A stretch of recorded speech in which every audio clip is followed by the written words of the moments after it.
Going to help us on health and the health of women, men, and children, and he is so good. President-elect Trump selecting Robert F. Kennedy Jr.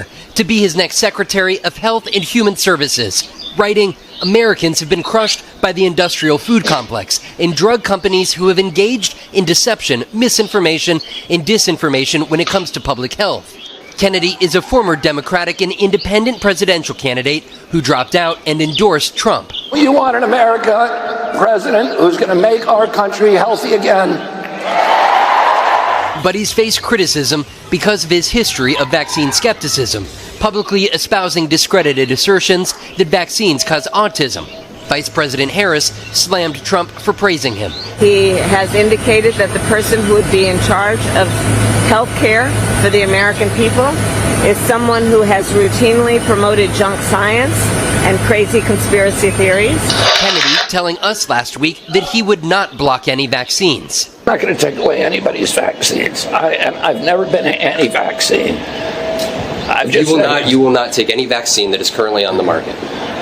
I'm not. If vaccines are working for somebody, I'm not going to take them away.